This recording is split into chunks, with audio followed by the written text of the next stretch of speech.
amen. Pẹ̀lúpẹ̀lú ará, àwa ń sọ fún yín ní ti oore ọ̀fẹ́ Ọlọ́run tí a fi fún àwọn ìjọ Makedonia, bí ó ti jẹ́ pé nínú ọ̀pọ̀ ìdánwò ìpọ́njú ọ̀pọ̀lọpọ̀ ayọ̀ wọn àti ibú àìní wọn di púpọ̀ sí ọrọ̀ ìlàwọ́ wọn. Nítorí mo jẹ́rìí pé gẹ́gẹ́ bí agbára wọn, àní ju agbára wọn, wọ́n ṣe láti ìfẹ́ inú ara wọn. Wọ́n ń fi ẹ̀bẹ̀ púpọ̀ rọ̀ wá ní ti ẹ̀bùn ọ̀fẹ́ yìí àti ti ìdàpọ̀ nínú iṣẹ́ ìránṣẹ́ fún àwọn ènìyàn mímọ́. Àti èyí kì í ṣe bí àwa ti rò rí, ṣùgbọ́n wọ́n tètè kọ́ fi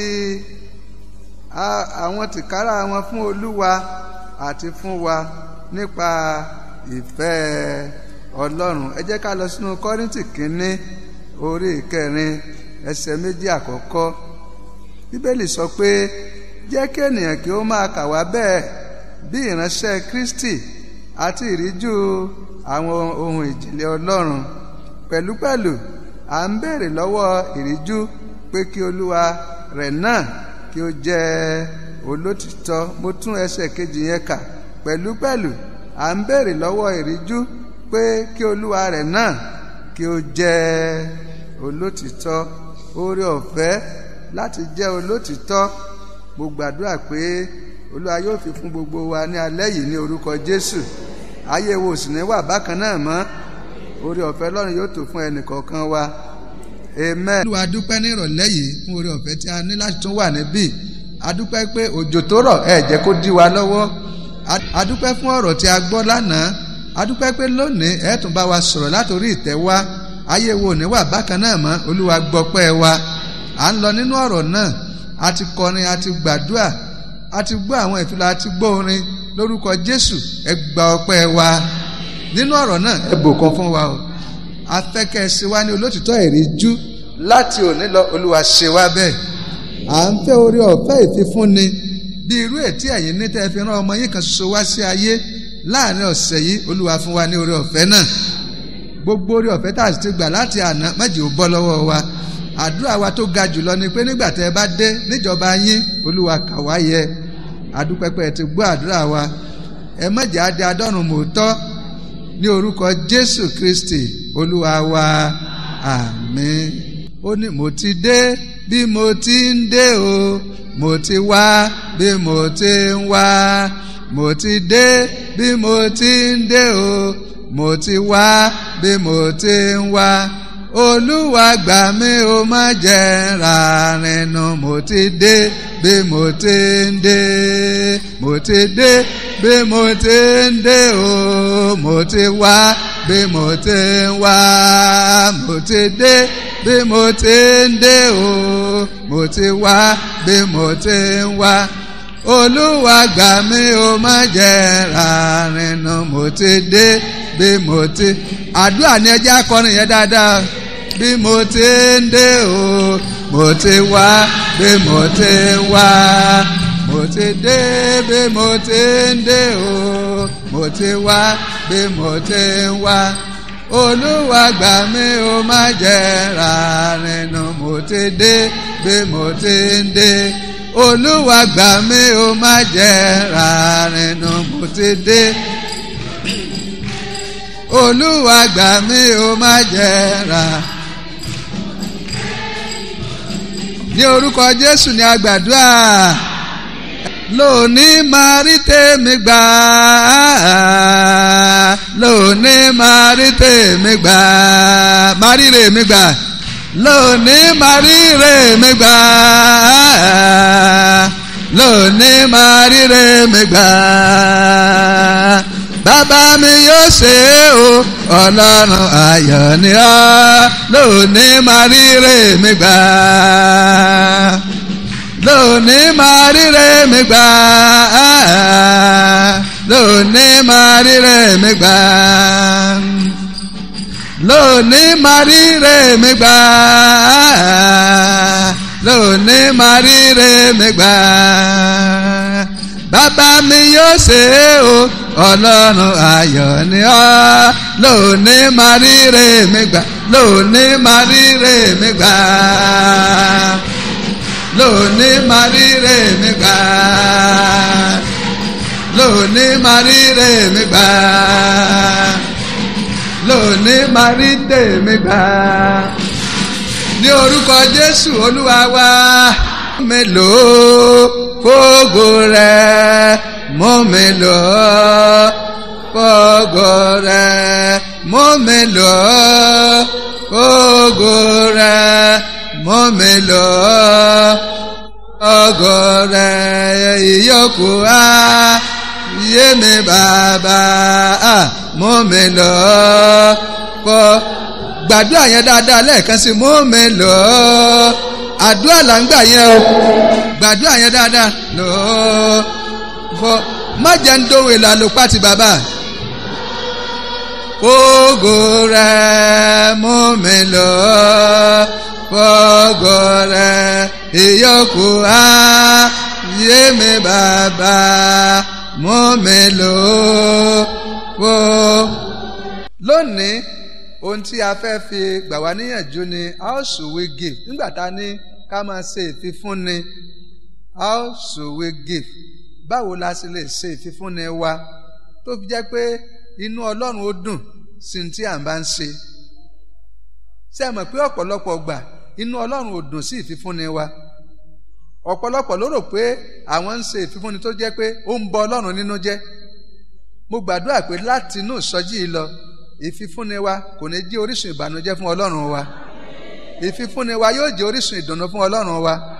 Mo rí nínú Bíbélì mo rí pé àwọn kan wà tó yẹ pé wọ́n ṣe ìfifúnni tó mú inú Ọlọ́run dùn àwọn kan sì wà tó ṣe ìfifúnni tí ò mú inú Ọlọ́run dùn. Ẹ jẹ́ ká lọ sínú Genesis chapter 4 ẹ jẹ́ ká wo verses 3 sí 7 Genesis orí 4 láti ẹsẹ̀ ìkẹta ẹ jẹ́ ká tẹ̀síwájú láti bẹ̀yẹn. Àwọn méjì kan ṣe ìfifúnni tẹnìkan dùn mọ́ Ọlọ́run tẹnìkan ò sì dùn mọ́ Ọlọ́run. Yes.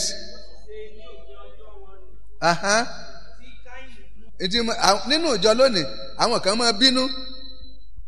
Ìdí nìyẹn tó fi jẹ́ pé tẹ́lómi bá fẹ́ fowó sílẹ̀ nínú ìjọ kò ní sọ iye tó fẹ́ fi sílẹ̀ kò ní sọ pé òun lòún fi sílẹ̀ tó yẹ pé ẹlòmíì tí táwọn èèyàn bá tiẹ̀ gbọ́ pé ẹlòmíì ṣe dáadáa wọ́n tún máa bínú rẹ̀ ni. Káìnì ṣe kí ni o ó bínú tó pé àti ọrẹ Káìnì àti Káìnì Ọlọ́run ò ṣe kí ni o kò náà ní rẹ̀. So ọrẹ wa lè mú inú Ọlọ́run bínú ọrẹ wa sì lè mú inú Ọlọ́run dùn bí ọrẹ Ábẹ́lì. Bíbélì sọ pé Olúwa fi ojú rere wo Ábẹ́lì àti ọrẹ rẹ̀. Kí ló dé? A gbọ́ wípé Ábẹ́lì ó mú nínú àwọn àkọ́bí kìí ṣe nínú àwọn àkọ́bí nìkan ó tún mú nínú ètò ṣe kíni o tó sanra dáadáa. Praise the Lord. How should we give unto the Lord? Bó làwa náà ṣe lè ṣe ìfifúnni wa tí ó fi jẹ́ ìtẹ́wọ́gbà. Ṣé ẹ mọ̀ pé nínú Bíbélì tó fi di òní a gbàgbé Ábẹ́lì Ọlọ́run ò gbàgbé Ábẹ́lì gbà tó tún di inú ìwé Hébérù orí 11 ẹsẹ̀ 4 a tún rántí Ábẹ́lì ń bẹ. Amen. Ṣùgbọ́n láti inú ìwé Genesis orí 4 ẹsẹ̀ 15 òun ni Káínì ti di alárìnkiri títí ọjọ́ ayé rẹ̀ ní di alárìnkiri lórúkọ Jésù. Láti inú Genesis chapter 4 ó tún wá gbé Ábẹ́lì lọ sóko ó tún wá lù ú pa nínú oko. Ọlọ́run wá ní ọ̀yá mo sàmì sí ọ lára àrìnkiri náà lọ́wọ́ mọ àrìnkiri títí ọjọ́ ayé rẹ̀. Bíbélì sọ pé Káínì di alárìnkiri títí ọjọ́ ayé. Ẹ jẹ́ ká wo ohun tí Ọlọ́run sọ nípa ti Ábẹ́lì nínú ìwé Hébérù orí 11 ẹsẹ̀ 4 bí Ọlọ́run ṣe ń bínú sí Káínì bẹ́ẹ̀ lọ́lọ́run sì fi ìdùnnú hàn sí Ábẹ́lì tó fi di òní olónìí yìí. Yes. Ábẹ́lì rú ẹbọ sí Ọlọ́run ẹbọ tó ṣe kíni o tó sàn ju ti Káínì lọ. Yes. A sì jẹ́rìí rẹ̀ pé ó ti tó báyẹn ó sì ń jẹ́rìí ẹ̀bùn rẹ̀. Yes. Ó sì bó ti kú ni ó sì tún fọ̀n síbẹ̀. Ẹ kí hallelujah. Ábẹ́lì kú ṣùgbọ́n tó fi dòní ó ń ṣe kíni o ó ń fọ̀n síbẹ̀. Ṣùgbọ́n Káínì àrántí ẹ̀ mọ́ àṣìwé ìrántí kan mọ́ alárìnkiri ni títí ọjọ́ ayé rẹ̀. Ọlọ́run fi gégùn ó sì ń ṣe àrìnkiri títí ọjọ́ ayé rẹ̀. Ẹ jọ̀ọ́ bá a ṣe jókòó yẹn já gbàdúrà. Gbogbo àmì ègún nínú ayé mi, gbogbo àmì ègún ó yẹ panu dànù, ó yẹ gbàdúrà yẹn lórúkọ Jésù. Gbogbo àmì ègún jóná dànù, parun nínú ayé mi. Gbogbo àmì ègún, iná Ọlọ́run jó ọrun jóná. Gbogbo àmì kámì tí mò ń gbé káàkiri tí ò jẹ́ ńlá láàfíà, tí ò jẹ́ ń débi ire mi, ó yá jóná ní orúkọ Jésù Olúwa wa. Ẹ jẹ́ ká jókòó. We can give to please God and we can give to displease God. Please, whatever you will give to God henceforth, let it be a pleasure unto God. A sọ̀rọ̀ nípa àwọn ará Makedonia lánàá. A ní wọ́n wà nínú àìní wọ́n ti di ibú nínú ẹsẹ̀ kejì yẹn. Àìní wọ́n ti di ibú mọ́ wọn lọ́wọ́. Ẹ jọ̀ọ́ àwa bàbá mélòó la ti gbọ́n ibú rí? Ẹ jẹ́ ànáwọ́ sókè tá a ti gbọ́n ibú. Kí là ń pè ní ibú bàbá? Odò tó kún tó tún jìn. Amen. Ní là ń pè ní ibú. Àìní àwọn ará Makedonia tí wàá di ibú mọ́ wọn lọ́wọ́. Àìní ò ní di ibú mọ́ ọ lọ́wọ́ lórúkọ Jésù. Táìní bá di ibú mọ́ yẹn lọ́wọ́ Olúwa rẹ̀ kẹ́ran. Nínú ìjọ ẹ̀ ní sáláì ní ohun tó dára. Ṣùgbọ́n ogunlọ́gọ̀ àmì ọ̀ràn bí kò ṣe pé ká jẹ́ olótìtọ́ nínú iṣẹ́ ìrìjú wa. Mo bẹ̀ wá, ẹ jẹ́ á jẹ́ olótìtọ́ sí Ọlọ́run nínú iṣẹ́ ìrìjú wa. Ẹ jẹ́ ká máa ṣe tí ọmọ mú inú Ọlọ́run dùn lójoojúmọ́. Tá à bá ń ṣe tí kò ní mú inú Ọlọ́run dùn, inú Ọlọ́run ò lè dùn. Kò sí tá a lè ṣe. Èmi ọ̀mọ́rú bóyá su, bóyá gbàdo, bóyá ewé kò kan ní Káínì mú wá.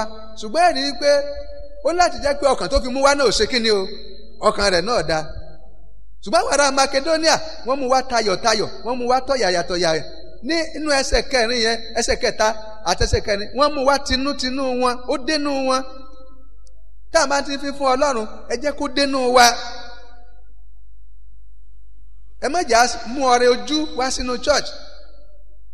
Ẹ má jà mú ọrẹ sí àrímú wá nínú church. Ibi tí a kà lálẹ́ yìí, inú Kọ́ríńtì kìíní orí ìkẹrin ẹsẹ̀ kejì, ó ní pẹ̀lúpẹ̀lú a béèrè lọ́wọ́ ìrìjú náà pé kí Olúwa rẹ̀ kó jẹ́ olótìtọ́. Ẹ jọ̀ọ́ ẹ jẹ́ á mú wá tinútinú wa. Ẹ jẹ́ á máa fọ̀yàyà ṣe. Àwọn mi ò wí pé tá a bá tiẹ̀ mówó lọ sí church àti ẹ̀mọ́ tí wọ́n ń fowó wá sí kí lọ́kàn ń bẹ̀. Ìtọ́lọ̀ ń béèrè ni pé give and it shall be given unto. Ẹ fi fún ni a ó ṣe kí ni o. Ìwọ sá fi fún Ọlọ́run náà. Ẹ jẹ́ á fowó wa fọ́lọ́run. Ẹlòmíì ó ti kùnà jọba ọ̀run torí pé ń bọ́ lọ́run wíjọ́ pé àmọ́ tí wọ́n ń fowó ṣe. What concerns you? Ọlọ́run yóò ràn wá lọ́wọ́. Ẹ jẹ́ ká máa gbàdúrà fún àwọn aládarí àti ìgbìmọ̀ ìjọ lápapọ̀ bí wọ́n ṣe ń ṣiṣẹ́ Ọlọ́run. Rárá ká máa bọ́ Ọlọ́run bínú. Ká máa fún Ọlọ́run ní ntọ́ yẹ ká fún. Kọ̀ọ̀kan wá ntọ́kàn wá ni pé káwo fi fún Ọlọ́run. Bí ẹ̀ ṣe ń fi fún ni ẹ máa ní sí lórúkọ Jésù. Ẹ jẹ́ ká wo àwọn báwo la ṣe lè ṣe ìfífúnni wa. Number 1, ẹ jẹ́ ká máa fi fún Ọlọ́run lọ́nà tí inú rẹ̀ ó fi máa dùn. Let us give to please God. Give to do what? To please God. Ẹ jẹ́ ká máa fi fún Ọlọ́run lọ́nà tí inú rẹ̀ ó fi dùn, tí ó fi kí wa pé káàbọ̀ ọmọ ọ̀dọ̀ rere àti olótìtọ́. Wọ́n ti sọ olótìtọ́ nù kékeré bọ́ sínú ayé Olúwa Ọlọ́run rẹ̀. Matthew chapter 25 verses 23 to 25. Àbí tá a bá fi fún un lọ́nà tí inú rẹ̀ ó dùn, a gbádùn láyé, a sì gbádùn lọ́run. Ẹ jọ̀ọ́, let us give to please God. Ẹni tó ní owó tó pọ̀ lápò tó wá mú owó kéńkélé tó fi fún Ọlọ́run, ṣé ẹ mọ̀ pé ọrẹ Káínì nìyẹn? Ṣé inú Ọlọ́run ó dùn sí? Inú Ọlọ́run ò lè dùn sí. Ẹ jọ̀ọ́, ìgbà téèyàn bá ní 100 naira lápò, 200 naira lápò, 500 naira lápò, tí wọ́n à ń wá 50 naira kí láti fi fún Ọlọ́run, ṣé inú Ọlọ́run dùn? Ṣé ẹ rí nǹkan kan tí mo rí nìsín ni wípé àwọn míì tó yẹ pé 20 naira, 50 naira, 100 naira ni wọ́n ti ń dá kó tó di pé àwọn òṣìṣẹ́ ìjọba ń gba gbẹ̀mù, kó tó di pé àwọn tó ń ṣòwò náà ń rí èrè dáadáa. 20 naira, 50 naira, 100 naira náà wọ́n sì tún ń dánú church tó fi di àkókò yìí. Ọlọ́run gbé ọ láti 50,000 naira lóṣù ó gbé ọ sí 150,000 naira lóṣù ó gbé ọ láti 150,000 naira lóṣù ó gbé ọ lọ sí 300,000 naira lóṣù ẹlòmíì láàrin ọ̀sẹ̀ ó ti rí bíi 300,000 ní gẹ́gẹ́ bí èrè ṣùgbọ́n nígbà tí ọba wa san ọrẹ àti ìdámẹ́wàá owó táṣẹ́rẹ́ ni ó mú wá fún Ọlọ́run. Please, I want to admonish us. Let us give to make God joyful, to please God. Ẹ jẹ́ ká máa fún Ọlọ́run lọ́nà tí inú rẹ̀ ó fi dùn tí ó fi kí wa pé a káàbọ̀ ọmọ ọ̀dọ̀ rere ká bọ́ sínú ayọ̀ Olúwa wa. Orí ọ̀fẹ́ ìfifúnni bẹ́ẹ̀ Ọlọ́run yóò fi fún wa lórúkọ Jésù. The grace to give to please God, the Lord has supplied to all of us in Jesus' name. Ọrẹ wo ò ní rí bí ọrẹ Kéènì, inú Ọlọ́run ò ní dùn sí ọrẹ Kéènì, ọrẹ Káínì kìí ṣe ọrẹ tó tinú Ọlọ́run dùn sí. Àwa tá à ń ṣe bẹ́ẹ̀ nínú ìjọ ẹ jẹ́ ká change, ẹ jẹ́ ká change. Olúwa yóò bùkún fún wa. Number 2, how should we give? We should give willingly. 2 Corinthians chapter 8 verse 3 ó ní a sọ fún wa nínú ìwé tí a kà yẹn ẹsẹ̀ kẹta pé àwọn ará Macedonia wọ́n fi fún Ọlọ́run tinútinú wọn ó ní nítorí mo jẹ́rìí pé gẹ́gẹ́ bí agbára wọn àti ju agbára wọn wọ́n ṣe láti ìfẹ́ inú ara wọn. Praise the Lord. Ẹ jẹ́ á máa ṣe, let's do it from the bottom of our heart. Ẹ jẹ́ á fi fún Ọlọ́run láti inú ọkàn wa. Ṣé ẹni tó bá tinú wá a nílò láti grudge, a lékun tó bá tinú wá. Ẹ jẹ́ á máa ṣe bíi pé à ń ṣe fún Ọlọ́run kìí ṣe fún ènìyàn. Ká ṣe tinútinú wa, ká ṣe tọkàntọkàn wa, ká ṣe tìfẹ́tìfẹ́. Bẹ́ẹ̀ni sọ pé láti inú ìfẹ́ inú wọn wá ni wọ́n ti ṣe. Ẹjọ́ tá a bá kẹ́kọ̀ọ́ lára ìjọ tá à ń sọ nínú àárín ọ̀sẹ̀ yìí ayé wo yí padà sí rere. Tá a bá lè kẹ́kọ̀ọ́ lára wọn, tá a bá lè pé àwọn ará Macedonia àwọn kàn ṣe tí wọ́n ní bẹ́ẹ̀ mi ò ṣe ṣe tèmi nìyẹn. Ṣé ẹ mọ̀ pé nínú ìjọ ọ̀pọ̀lọpọ̀ wa ti ní pattern of giving. Ṣé ẹ rí bí orí bá di ìrù torí bá sì di ìdí ẹlòmíín tí ó ṣe ní ó ṣe. Báwọn áńgẹ́lì bá wá wàásù fún látọ̀run kò lè yí padà, ayé tí yóò yí padà lórúkọ Jésù. Kí ló táwọn èèyàn wà stiff necked in the church? Àwọn èèyàn ti mú ọkàn wọn pé ní tí màá ṣàṣe nìyẹn, kò yẹ kó rí bẹ́ẹ̀. Tá a bá ti gbọ́rọ̀ lọ́hùn nítorí dáa ni pé ká yí padà. Bẹ́ẹ̀ni sọ pé Olúwa rán ọ̀rọ̀ rẹ̀ ó sì mú wọn lára dá, ó gbà wọn kúrò nínú ìparun wọn. Olúwa yóò yí ayé wa padà sí rere. So let us give willingly. Ẹ jẹ́ ká máa ṣe láti inú ìfẹ́ ọkàn wa wá. Give from the bottom of your heart. Number 3, give sacrificially. Ẹ jẹ́ á máa fún Ọlọ́run ní ẹ̀bùn. Ẹ jẹ́ ká máa fún àwọn tó wà lẹ́gbẹ̀ẹ́ wa ní ẹ̀bùn. Ẹ jẹ́ ká máa fún àwọn èèyàn lóhùn ní wa tìrúbọ. Praise the Lord. Ká máa ṣe bí igbó ni o, tìrúbọ. Nínú Róòmù orí 12 a sọ pé kí a fi ara wa fún Ọlọ́run ní ẹbọ ààyè mímọ́. Ẹni tí ó bá fi ara rẹ̀ fún Ọlọ́run ní ẹbọ ààyè mímọ́ yóò kọjú ìjà sí ẹ̀ṣẹ̀, yóò kọjú ìjà sí èṣù, yóò kọjú ìjà sí àwọn ọmọ ogun rẹ̀. Nígbà tí èṣù bá ní kó dẹ́ṣẹ̀ yóò ṣe no sí ẹ̀ṣẹ̀. Amen. Ẹnìkan nínú Bíbélì ó fi fún Ọlọ́run tìrúbọ lẹ́yìn Ábẹ́lì tá a kà lẹ́ẹ̀kan yẹn. A tún rí bàbá wa Abraham. Bó lè yóò ṣe pé ọmọ kan ṣoṣo téèyàn bí, àwa mélòó la lè ṣe ń bì pé ọmọ àkọ́bí wa kan ṣoṣo tá à sì rí mi ká lọ ṣe kí ni o, ká lọ fi rúbọ. Genesis chapter 22 tá a bá wo 1-8 yẹn kí ló ṣẹlẹ̀? A rí i pé Ọlọ́run ní ọmọ rẹ̀ kan ṣoṣo tó bí hàn Ísákì ọ̀yá lọ fi rúbọ fún mi. Abraham ò sì wẹ̀yìn tó fi gbé ọmọ rẹ̀, ó mú ọ̀bẹ, ó mú iná, ó mú gbogbo ẹ̀, ó kógi. Isaac níbo lọ ń lọ? Ó ní kí náà fi ṣe gbogbo tó ń ṣe? Ọlọ́run ó ṣe kí ni o? Ọlọ́run ó pèsè. Ọlọ́run ó pèsè àbí ó pèsè? Nígbà tó kù díẹ̀ kó dá ọmọ rẹ̀ dùbúlẹ̀ ni Ọlọ́run sì ṣe ni àgùntàn kan tàbí àgbò kan yọ sí i. Ó sì ní àgbò tó wà ní ọ̀hún ìní ni ó dípò ọmọ yẹn. Hallelujah. Abájọ kan náà àwọn oníwà ní ìgbà tí Abrahamu ọbẹ̀ kò ní láti yọ ọmọ, ṣùgbọ́n Ọlọ́run rán ẹja tó gbé lọ ṣebò. Nígbà tó sì mú ọ̀bẹ tó fẹ́ pọmọ rẹ̀, Ọlọ́run fi àgbò ó àgbò tí ó wà lọ́hùn ni yóò dípò ọmọ náà. hallelujah o. ẹjọ́ tí Abrahamu bá sọ pé ọ̀kan náà ni ọmọ tí mo bí n ò lè fi ṣe ìrúbọ o, àbá tí mo sọ ń pa rẹ̀ gẹ́gẹ́ bí bàbá àgbàgbọ́ tó fi di òní. táyé ò fi parẹ́ láàmú sọ pé Abrahamu ní bàbá ìgbàgbọ́. táyé ò fi parẹ́ tí Jésù ò fi dé. ẹjọ́ mo bẹ̀ wá, ẹ jẹ́ ká máa fi fún Ọlọ́run tìrúbọ tìrúbọ. ṣé ẹ rí ọrẹ tá a bá fi fún Ọlọ́run tá a bá ní ìmọ̀lára rẹ̀ kìí ṣe ọrẹ. ọrẹ tá a bá fi fún Ọlọ́run, àwa tá a kàn máa ń fọwọ́ ré owó lórí inú church, nínú àpò wa tá a fọwọ́ ré owó lórí, tá a kàn fọ́ Ọlọ́run ní nǹkan kan tí a mọ̀ lára. tẹ́ pé mo sọ fún wa ní ti mọ̀mọ́ opó yẹn, Mark chapter 12 verses 41 to 44 lánàá, wípé obìnrin opó yẹn èèyàn ní ọ̀ní ní lọ́wọ́ ó sì fi gbogbo ẹ̀ lẹ̀. kí ni ọ̀jẹ̀ tó bá délé? ẹnìkan lọ sínú chọ́ọ̀chì ńjọ́ kan 3,000 naira ló mú lọ́wọ́, 3,000 ló mú lọ sínú chọ́ọ̀chì. wọ́n ní ẹ máa fi ọrẹ sílẹ̀ fún Olúwa, ó sì mú gbogbo 3,000 naira ó sì ṣe kí ni o, ó sì gbé sínú ọgbọ́ rẹ̀. ìgbà tí ó fi délé ó ti rí ẹni tó dúró lọ́nà ọ̀nà rẹ̀ báyìí, ó ti rí ẹni tó dúró lẹ́nu ọ̀nà rẹ̀ pé mo wá rí yín náà ni, mo kàn ní wá kí yín náà ni, ó sì kó 30,000 lé lọ́wọ́. ọ̀sán ìdámẹ́wò ó sì fi gbà padà. Praise the Lord. ẹjọ sẹ́rí, let's give to gbogbo ní tá a bá lè ṣe, let's give sacrificially. when you give sacrificially, God will bless you sacrificially. sẹ́rí ọ̀rọ̀ Ọlọ́run lọ́rùn ní tó fi rán ọmọ rẹ̀ kan ṣoṣo sí wa. sẹ́rò pé kéèyàn ọlọ́mọ ẹ wo Abraham ní ìsìn ọmọ kan ṣoṣo ó fẹ́ lọ dù lọ́rùn, ṣé ìrọ̀rùn ni? Jésù tí Ọlọ́run rán wá sáyé, ta ló lè rọ̀ lọ́rùn tí ó pè ọmọ mi lọ kú fún gbogbo èèyàn? ẹjọ́ àwa bàbá tàbí màmá wo la ti fi ọmọ wa sílẹ̀ pé mo tiẹ̀ fẹ́ èmi gan mo fẹ́ kú fún ọ. So let us give sacrificially.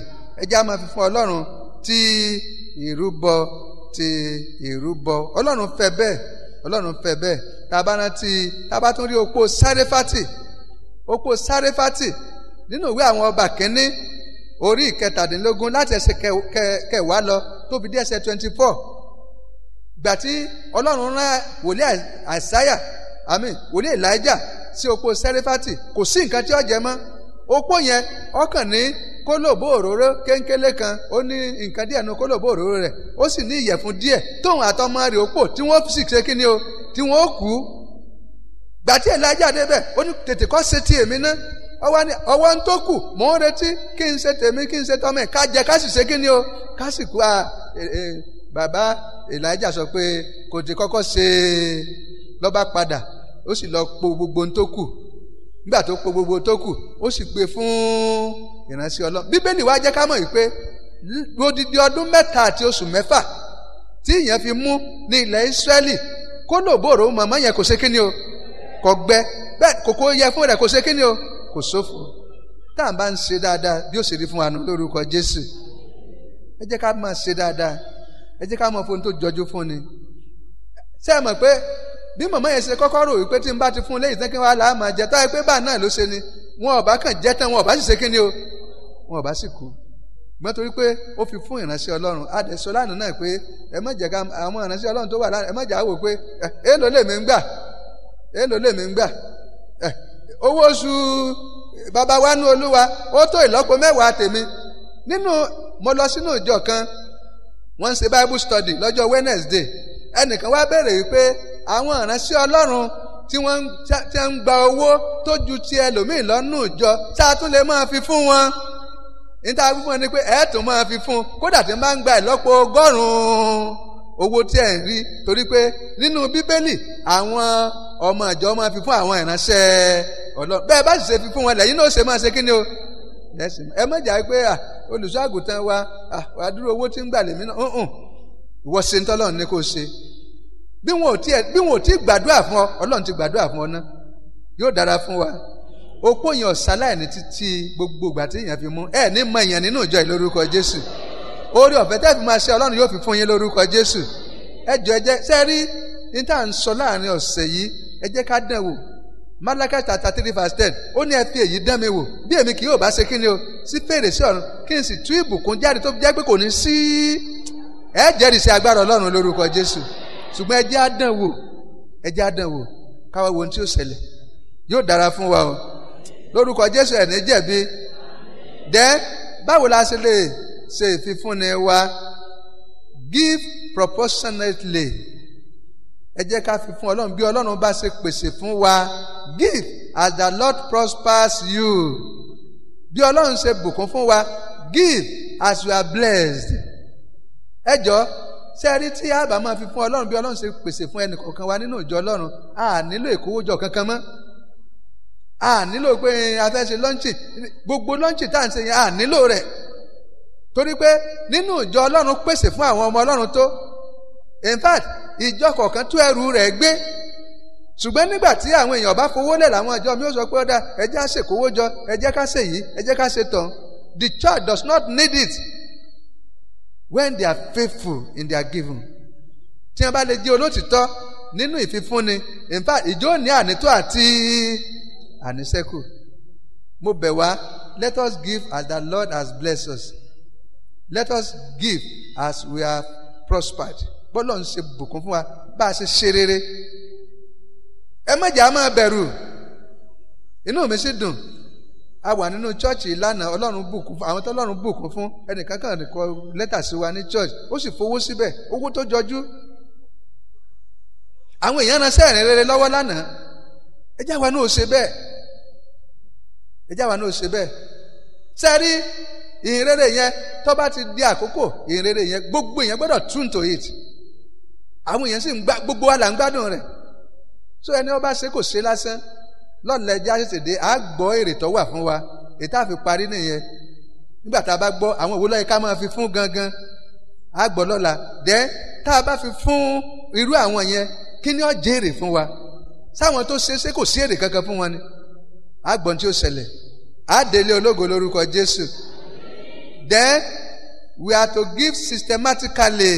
A gbọ́dọ̀ máa ṣe ní sísẹ̀ntẹ̀lé. Tí a bá wo ìwé Kọ́ríńtì kínní orí 16 mo fẹ́ kẹ́nìkan bá kẹsẹ̀ kejì ó ní ká máa fi fún Ọlọ́run àti bí Sunday mo mọ̀ pé bóyá lọ́jọ́ Wednesday tẹ́ bá wá bí bóyá ẹ máa gba ọrẹ lọ́jọ́ Sunday bóyá ẹ máa gba ọrẹ àti ìdámẹ́ gbogbo tẹ́ ẹ bá máa gbà gbogbo àkókò tẹ́ ẹ bá ní kì bá sọ pé ọjọ́ Tuesday ni o kì bá ṣe pé Monday ni o tẹ́ ẹ máa gbọ́ ọrẹ àti ìdámẹ́wàá ẹ jẹ́ á máa ṣe lákòókò tá a fi sí yẹn. Praise the Lord. Ẹ jẹ́ mo sì sọ fún alánà pé ẹ jẹ́ ká prepare kó tó di ọjọ́ tá a ṣe. Ẹ bá mi wo 1 Corinthians 16:2. Ní ọjọ́ ìkíní ọ̀sẹ̀. Yes. Kó fi sápò lọ́dọ̀ ara rẹ̀. Set it apart. Yes. Bí Ọlọ́run ti ṣe rere fún un. Kó má sì kójọ nígbà tí mo bá dé. Amen. So mo sì sọ fún alánà yìí pé plan ahead of Sunday, plan ahead of any other time tẹ́ ẹ̀ bá ń give. Ẹ jẹ́ ká máa ṣètò ṣáájú àkókò tá a fi fúnni nínú church. Kò yẹ kó jẹ́ pé ń gbọ́ ọ̀bádọ́jọ́ Sunday lèyàn á ṣe máa ronú pé kí ni wọ́n fọ́ lọ́n. Owó tọ́lọ́run ti pèsè fún ọ láàrin ọ̀sẹ̀ bó ló ṣe náà nàkúnà. Tọ́wọ́n á ṣiṣẹ́ ń bi Ọlọ́run léèrè pé kí ni wọ́n mú lọ church lónìí. Àníyàn ọmọ onínàkúnà lórúkọ Jésù. Then let's set it apart. Your tithe, set it apart. Your offering, set it apart. Set it apart. Sẹ́rí gbogbo ìgbà tí mo bá ní oore ọ̀fẹ́ mo sì máa sọ nínú ìjọ wa àti káàkiri ibi tí mo bá lọ wípé kó tó di ọjọ́ ìsinmi àwọn owó tí mo bá rí pọ́ dára jù màá máa yọ ọ́lẹ̀ díẹ̀díẹ̀. Àwọn owó tí mo bá rí pọ́ dára jù màá máa yọ ọ́lẹ̀ tó fi jẹ́ pé owó tí màá fún Ọlọ́run kò ní jẹ́ pé ọ̀pọ̀lọpọ̀ àwọn ọmọ ìjọ wọ́n máa pé ẹni ó mówó ìwá ẹni ó mú 100 naira ìwá kọ́ mọ́ mòrú ẹ̀wà mọ́ o.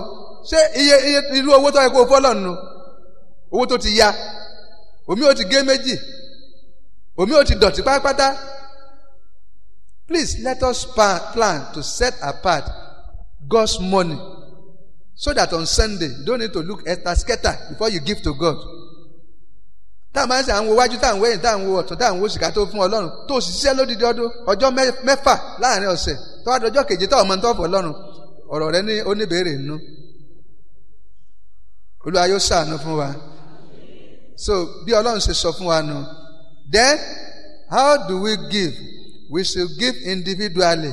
Ó ní kí olúkúlùkù verse 16 tí mọ̀mọ́ kà fún wa. Lẹ́yìn pé ká ṣètò kó tó di ọjọ́ ìsinmi then kó jẹ́ ẹnìkọ̀ọ̀kan wa ọkọ kó plan tí ó fún Ọlọ́run, aya kó plan tí ó fún Ọlọ́run, àbí dẹ́ àwọn ọmọ náà ẹjọ́ ẹ̀yin bàbá ẹ̀yin màmá ẹ bá wa kọ́ àwọn ọmọ wa pé ó yẹ káwọn náà máa ṣe ìfifúnni. ẹjọ́ tí àwa bàbá bá ń ṣe ìfifúnni tí màmá ń ṣe ìfifúnni tá a kọ́ àwọn ọmọ wa lọ́nà tí wọ́n fi ṣe ìfifúnni nígbà tí àwa bá dàgbà tá a darúgbó tá a lọ síbi àgbáre ṣèjọ́ dà á mọ́. ẹjọ́ ẹjẹ́ á kọ́ àwọn ọmọ wa ní táwa máa ṣe ni pé tí wọ́n bá bùn àwọn ọmọ wa lówó tàbí nǹkan kan bá wọlé fún àwọn ọmọ wa á ní kí wọ́n yọ ìdá mẹ́wàá nínú tí wọ́n fi fún wọn. tá a bá tètè kọ́ wọn láti máa san ìdá mẹ́wàá tí wọ́n bá dàgbà tán ṣé yóò ṣòro fún wọn? ṣé yóò ṣòro? kò ní ṣòro. ẹ jẹ́ á fi ìdá mẹ́wàá kọ́ wọn, ẹ jẹ́ á fi ọrẹ kọ́ wọn, ẹ jẹ́ á máa fún àwọn ọmọ wa. ó máa ń ṣe mí láàánú pé ọ̀pọ̀lọpọ̀ wa nígbà tá a bá fẹ́ fún àwọn ọmọ lówó ọrẹ ẹlòmíì wà fún ọmọ rẹ̀ 5 naira, ẹlòmíì fún ọmọ rẹ̀ 10 naira lọ́jọ́ ìsinmi, ẹlòmíì fún ọmọ rẹ̀ 5 naira, ẹlòmíì fún ọmọ rẹ̀ 10 naira lọ́jọ́ ìsinmi. ẹjẹ́ sẹ́rí tá a bá fi ń tọ́ dáa kọ́ wọn bí wọ́n ṣe máa ṣe tí wọ́n bá dàgbà náà nù. bọ́ bá lówó ńlá lọ́wọ́ kékeré ni ó gbé kalẹ̀. So let's give individually. ẹnì kọ̀ọ̀kan wa ní kẹ́ ẹ jẹ́ ká máa ṣe.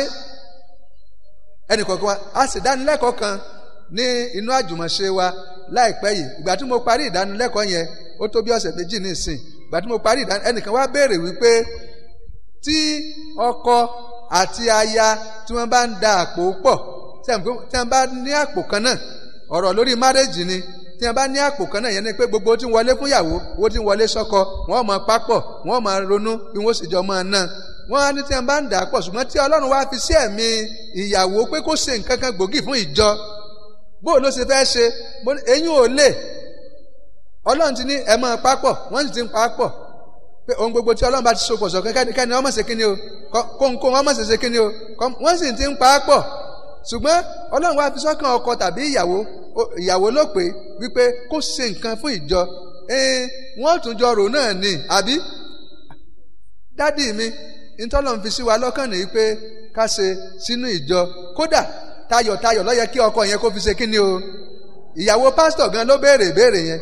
mo ní ọkọ yín ẹ̀ lè wí fún un pé Ọlọ́run fi nǹkan sí yín lọ́kàn kó wá ní Ọlọ́run sọ bẹ́ẹ̀, kò lè wí bá. So ẹ jọ let's give individually. ẹ jẹ́ ká máa fi fún Ọlọ́run gẹ́gẹ́ bí a ṣe jẹ́ olúkúlùkù ẹnìkọ̀ọ̀kan wa. bí a ṣe ń ṣe bẹ́ẹ̀ yóò dára fún wa lórúkọ Jésù. Then how do we give? Give cheerfully. 2 Corinthians chapter 9 verse 7 ẹnìkan bá wa wo Kọ́ríńtì kejì orí kẹsàn-án ẹsẹ̀ keje. ẹ jẹ́ ká fi fún Ọlọ́run tinú dídùn tayọ̀tayọ̀. ẹ jẹ́ ká fi fún Ọlọ́run lọ́nà tẹ́ pé àwa gan-an inú wa á láyọ̀ nígbà tá à ń bá ń ṣe. inú dídùn yẹn lọ́lọ́run nílò. Ọlọ́run fẹ́ onídínú dídùn ọlọ́rẹ̀. ọ̀ya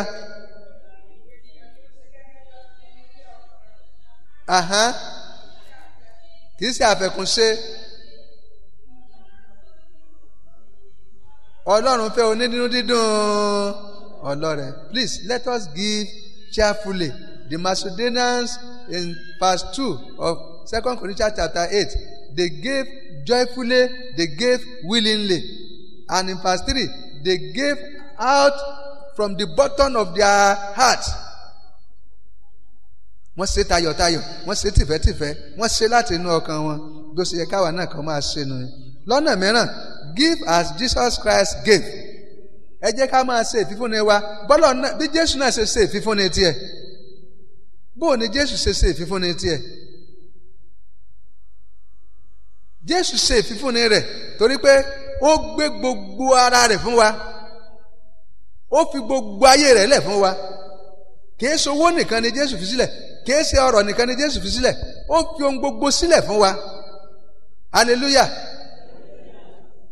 Ìwé Jòhánù orí 10 ẹsẹ̀ 17 àti 18. He surrendered all. He went to the cross because of all of us. Ó lọ sórí àgbélébù nítorí tiwa, ó kú nítorí tiwa. Ẹ̀rí, ó ní èmi mo fi sílẹ̀ fún ara mi. Mo lágbára láti fi sílẹ̀, mo tún lágbára láti ṣe kíni o, láti gbà padà. He gave it and he took it back at his own time. Ẹ jẹ́ ká sáré wo John chapter 10 verses 17 and 18. So give as Jesus gives.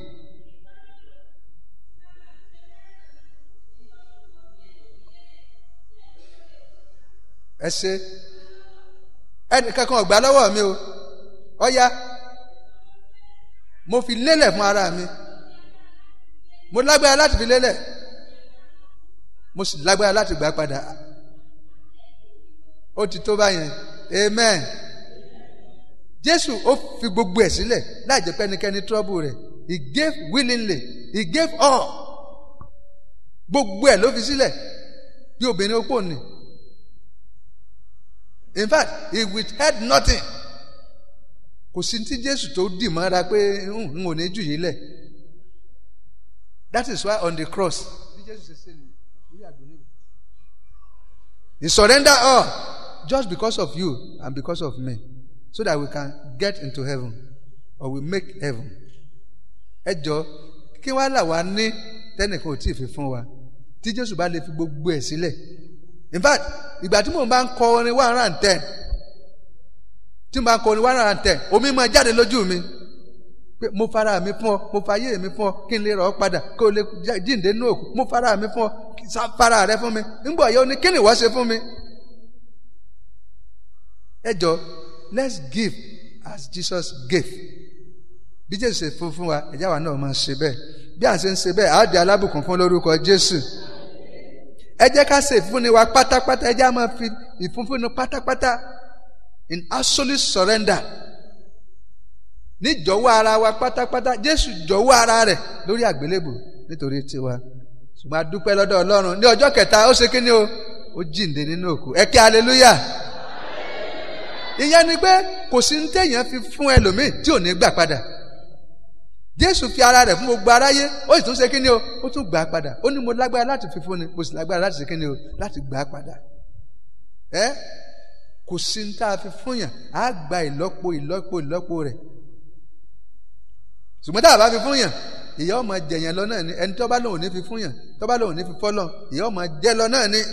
Ìyà ọmọ báyìí náà ni, kò sí bó wa ni ó ṣe nígbà tí ò súnmọ́ Ọlọ́run.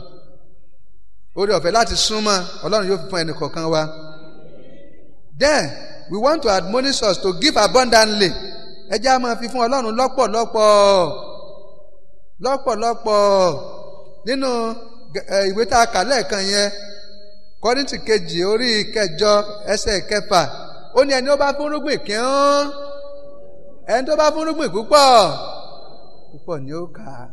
Ẹ jọ̀ọ́, ẹ jẹ́ á máa fún púpọ̀. Àwa tá a ti mọ̀ pé ẹni ó bá fún kíún ni ó kà á, ẹni ó sì fún púpọ̀ ni ó kà á. Bó ló ṣe yẹ ká fúnrúgbìn? Lọ́pọ̀lọpọ̀. Olúwa yóò fún wa lóore ọ̀fẹ́ láti máa ṣe lọ́pọ̀lọpọ̀. Kò ní sú wa, agárá ò ní dá wa ní rere ṣe. A sì máa tẹ̀síwájú, a sì di alábùkún fún bá ń ṣe ń ṣe. Amen. Amen. How do we give? Give faithfully. Bí a ṣe kà nínú 1 Corinthians chapter 4 verses 1 and 2. Ó ní àwa la fi ṣe ìríjú ohun ìjìnlẹ̀ Ọlọ́run. Ó wá ní pẹ̀lúpẹ̀lú a béèrè pé kí ìríjú náà kó jẹ́ olótìtọ́. It is expected of every steward to be found so faithful. Ọlọ́run fẹ́ ká jẹ́ olótìtọ́. In our stewardship, we should be faithful unto God. Tá a bá jẹ́ olótìtọ́, a lè gba èrè kankan lọ́dọ̀ Ọlọ́run. Ẹ jẹ́ ká jẹ́ olótìtọ́. Ẹ jẹ́ àfòtítọ́ ẹnu ṣe. Mo dẹ̀ fẹ́ bẹ̀ àwa agbọ́rẹ́ nínú ìjọ. Mo fẹ́ bẹ̀ àwa tá à ń kawó nínú ìjọ. Nígbà tí àwọn èèyàn tí wọ́n bá mú owó ń yọ̀ wá sínú church, ẹ jẹ́ ká ṣe dáadáa.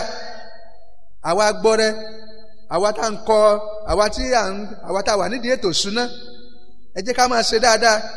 A ti gbọ́ ìtàn nínú àwọn ìjọ mìíràn tó yẹ pé tí wọ́n bá gbowó nínú ìjọ báyìí tí wọ́n ń gbé lọ fẹ́sùn níbi tí wọ́n gbé kà, ẹlòmíì ó ti bu owó ìjọ. Ẹ ní nírìírí rẹ̀ ń bì lórúkọ Jésù. A ti gbọ́ wípé àwọn mìíràn tí wọ́n bá gba owó, àwọn tí wọ́n ń kọ owó yẹn, àwọn tí wọ́n ń kọ owó nínú ìjọ, tí wọ́n bá gba owó nínú ìjọ, ẹlòmíì lè mú 10,000 naira wá gẹ́gẹ́ bí ìdámẹ́wàá. Wọ́n sì kọ sínú àwọn tí wọ́n ń lo káàdì ìdámẹ́wàá. Wọ́n sì kọ wípé ó san 10,000 sínú káàdì ìdámẹ́wàá. Ṣùgbọ́n nígbà tí wọ́n bá kọ sínú ìwé ìtìjọ, wọ́n lè pé 3,000 lọ́sàn.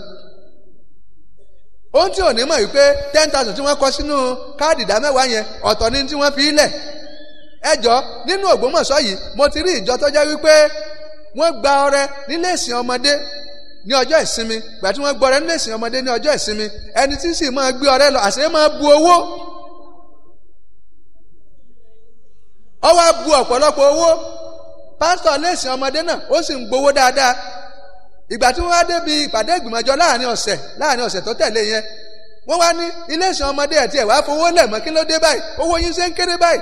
Pásítọ̀ iléèsìn ọmọdé náà wá wà ń bẹ̀. Pásítọ̀ wá sọ pé kí lẹ wíhun, iye tẹ́ ẹ mú wá ń sẹ́ni ó ní òun gan dá ìdámẹ́wàá gan tó ń dá ó tó bíi 5,000, owó tó ń tì sí gbé lọ ju bíi 2,000 lọ. Tí pásítọ̀ nìkan bá dá bíi 5,000 or 6,000 plus ní pásítọ̀ dá. Tí pásítọ̀ nìkan bá dá more than 6,000, tó wá jẹ́ gbogbo owó tó gbé wọnú ìjọ òun ní 2,000 naira. Gbogbo owó táwọn yòókù dá ń kọ́, gbogbo àtàn mójú táwọn ọmọ àti táwọn òbí fáwọn ọmọ ń kọ́, àṣẹ ń tí ń bù ti pẹ́ ìjọ ńlá sí rí tú. Ẹjọ́ ọmọ bẹ̀ wá sẹ́rí owó orú owó ń yọ̀ tó o bá lè mú pamọ́ kẹrin ọjẹ̀gùn mọ́yán.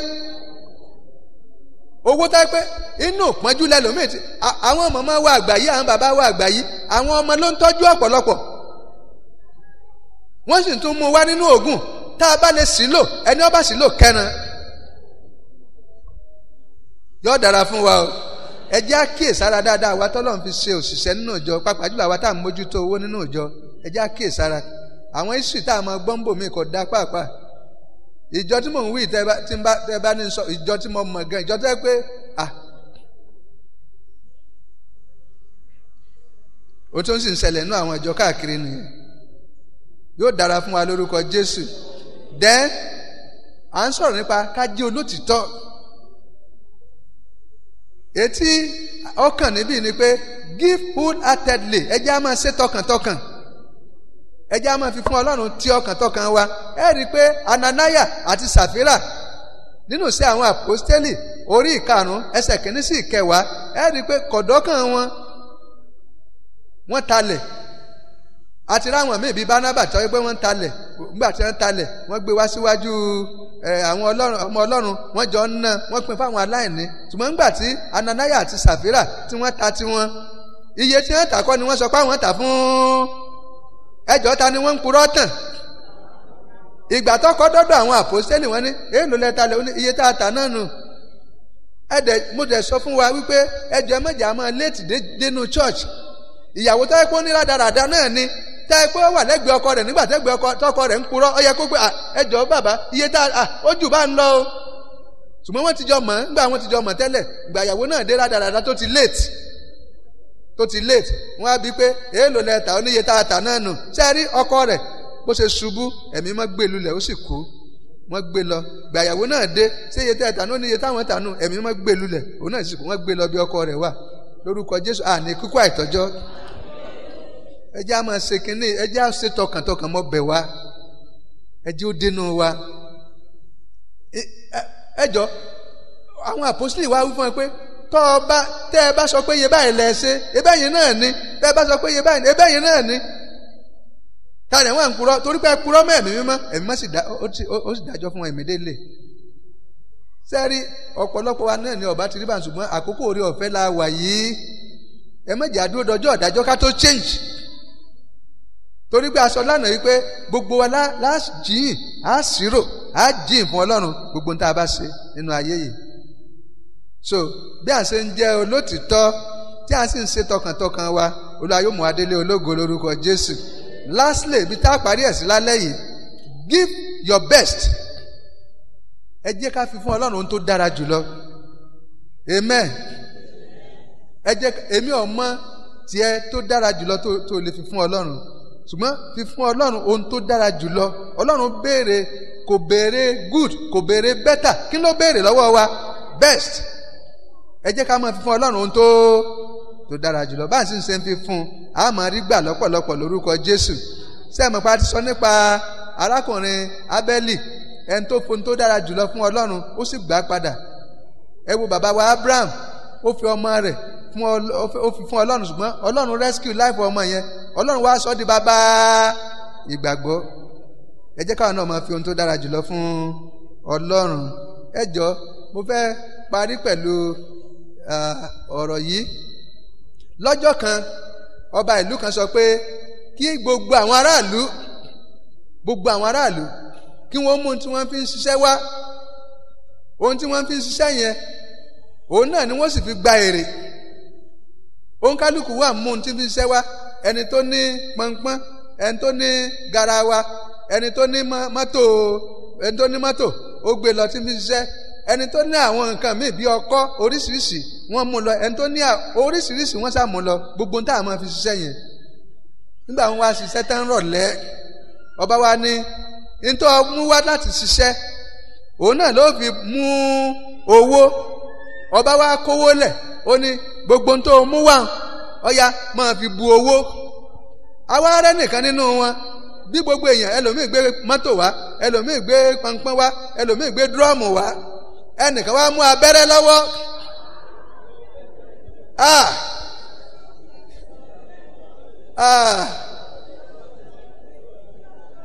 ẹjọ́ alábẹ́rẹ́ ń gbà gbogbo èèyàn bá ń bu owó, kí ni ó fi bu owó?